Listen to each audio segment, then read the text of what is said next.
Kevin, I want to start with you because you're here. Obviously, you've always been a part of this show, but I know you're actually back writing, you're back getting into it. What has it been like for you to kind of get back into like the mindset of these characters, really delve into this world? Well, I've never been too far away because Right. wherever Julie is, I'm usually 5 feet near her somewhere. But I love it. As Julie and I sat down to write the first episode of season 8 together, I was freaking out. I was like, oh man, I don't know. Julie goes, you write all the Damon stuff. And I'm like, and I was like, I don't have his voice anymore. I don't know anymore. I don't know how to do it. But actually, it came back pretty quickly. And Julie and together, I think and with a good writing team, I think we got a great season 8 planned out. I'm very excited about it. It's really nice to live in this world again. Yeah. Julie, I know you had talked about, you didn't know if there was going to be a season 8 when you wrote last season's finale. Obviously, there are still major cliffhangers, there are still things happening. But so does it feel like even a little bit like you have kind of a clean slate, other than a few things you've got to carry through in terms of what to do this season? Yeah, I mean, we made a real effort to make sure that our finale last year had all the closure it could possibly have, just in case the worst happened, which thank God it didn't. Define the worst. Too many things, too many swear words. So for us, it was being able to resolve relationships and then just tee up a hint of a new villain and a new problem. And so we really got to start very fresh this year, and it's been a lot of fun beginning with that. Does this villain have a face? What can you say about it? The villain has a finger so far. Other than that, it's a new take on villains for us. It's definitely something that's rooted back all the way into sort of ancient times. Other than that, I'm going to have to let you guys wait and see for yourself. Sorry. Yeah, it'd be a big spoiler if we started talking about the mythology. It's a really great mythology. It's a really great. I'm actually very excited about it. So I hope you guys are too. For Ian and Michael, you guys obviously are off doing God knows what. We've seen a lot of... You mean Enzo and Damon. Let's just clarify, clarify that. Yeah. That's also applicable to Ian and Michael. Let's just clarify. Enzo and Damon doing some gnarly shit. Shocking. Kevin's back. We've seen like humanity-less vampires. We've seen kind of the Ripper version of vampires. But how does whatever we're calling what's happening to you two, how does that differ? Well, there's kind of mysterious elements of almost mind control going on, which we haven't really come across before, and that's all we can really say on that department. But it's really, really interesting how it's playing out. I'm super stoked about this season. We've read up to like 4 episodes so far of the cast, and it's ripping. You're gonna love it. Yeah, the mind control thing is actually quite interesting because ultimately you're used to seeing Damon or Enzo or any of these characters exert that power onto someone else. And so when you see them ultimately in this realm where they literally have no control over their actions, yet I will give this little hint, don't slap me, but buried, like in their minds, they're still them. So it's that conflict and that struggle is what we all sort of look for, and it's truly a gem as an actor to play. Glimmers of humanity, so to speak. Kat, how is Bonnie coping with losing both of them and her magic? That's a great question. That's like losing your purse, your phone, your wallet, and your keys. The same, yeah. And your child, and your husband, and your, yes, that too. You know, a lot of last season was about the development of the relationship that Bonnie had with Enzo, and obviously Bonnie and Damon, and, you see the crumbling in the season finale of her, and she also doesn't have her magic, so the thing that made her feel like herself and also her best friends are not there. So you start the new season and you see that, and it's going to be really exciting to see Bonnie's journey this season and to see where she's literally at ground zero. Yeah. Paul, for you, does this feel like a little bit like a reverse season 3? Like Damon made the sacrifice, he's gone off, he's doing crazy things. You're theoretically trying to find him? Yes. Are you trying to find him? Stefan's just crying constantly, missing his bro ham. He's always just concerned for Damon. And it is kind of, it's back to the original dynamic of the brothers. I mean, they were obviously much more contentious in the beginning, but it's the dynamic was always Damon getting in trouble and Stefan trying to save him. And so I think that in particular, this is the case. Stefan's sort of normalized. We'll see how long that lasts, but at the current time, he has a broken heart over his bro. His big bro. His big bro / lover. Slash lover. Candace, is Caroline now, because we saw, she broke things off with this one. She still has 2 daughters. Is she like splitting her time between like Texas and Mystic Falls? What's going on? Yes, she's very busy kind of splitting time and family life and, as we saw at the end in the finale, helping Stefan and Bonnie track down Damon and Enzo. So she's juggling all those Things. yes, things.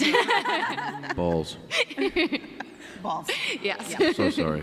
How do I've you seen the feel? sign. Please be aware that many members of your audience may be under Yes. 18. Oh, I didn't see that. Yes, please be They've aware actually that wrote many that members there. of the audience Just may be on under me and 18. Just Zach. reading that Just just on now. me and Zach. Ah, good to know. They wrote it in fine print, though. It's not our Yeah, fault. by the way, it's really tiny. Yeah. You know what I meant. In general, how do you feel like motherhood has changed her? I think she has a wonderful outlet for, she has a whole new department in her life to be incredibly neurotic. And I think motherhood suits her. And I think she wants to be safer in her adventures. She now has children to watch out for, and she's very protective, and which is a quality she's had for a while, but I think it's now even more important to her. Sure. Are we going to see much more from these magical children? Yeah, they're going to stick around. They're going to come into play very quickly. They came in handy last season. They do. Okay, how is Alaric? Did you ever anticipate when you took this role that he would lose his wife and his girlfriend and the mother of his children? And that you'd be stuck in Atlanta for 8 years? No, I had no idea, and it's been a sad journey for Alaric, so I'm hoping he'll turn it around. We'll see. What about for Matt Davis? Yeah, there's a bit of like art imitating life. I'm trying to get out of it, so. What about for Matt Damon? Yeah, what's he been? Good question. Ask him. I was thinking he and Matt should start like a grief club. And That's true. Zach and I already have. okay, No, I'm good. Everything's good over here. no, but Zach, I do want to talk because Matt ended the season seemingly leaving town. What can you say about, is he back? Is he still hating vampires? Where is he at? Well, as much as I love these people, I think Matt finally had to make the decision to let go of that love. So Matt's out figuring out his own life finally for the first time. So more power to Matt. So are we going to see him off on his own life? No. Oh, He's just okay. talking about it. Yes, it's going to be very exciting. I'm driving a rad truck. I don't have a cop belt on this time, so I can sit in the seat comfortably. Oh, is that uncomfortable? Driving into Oh, the yeah. sunset, baby. He's doing craft services on a production filming in Atlanta. Zach's volunteered to grip and electric. I'm very curious in general for you, like Julie and Kevin, when you're crafting this season, how do you, when you're deciding like what you want your big bad to be, you can essentially do anything in a supernatural world, right? How do you kind of decide what you want it to do?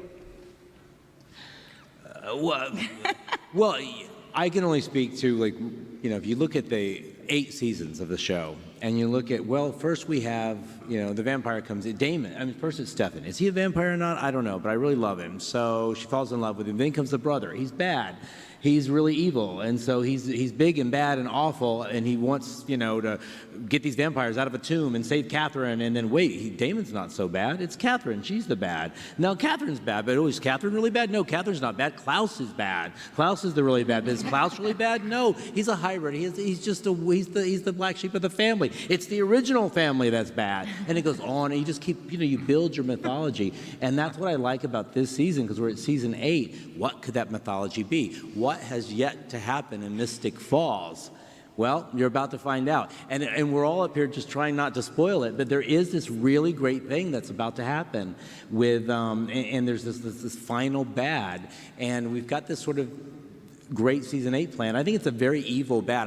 When Julie pitched it to me, from last year, and she said, here's where we want to go with the season, I was like, wow, that's pretty cool. And then I said, and I was like, I kind of knew a little bit about this mythology that they were sort of utilizing, and I thought it was such a clever, cool way to infuse Mystic Falls with this ultimate evil, and it's like a little cherry on top of the entire mythology of Mystic Falls, and that's what I love about it. And so anyway, I think Julie and the writers have done an awesome job with planning out this season, and that's why I'm very excited about it. So there you have it. Did I answer the question? I don't even know if I Watching you dodge spoilers and that was fantastic. Yeah. You did that so well. Thank you.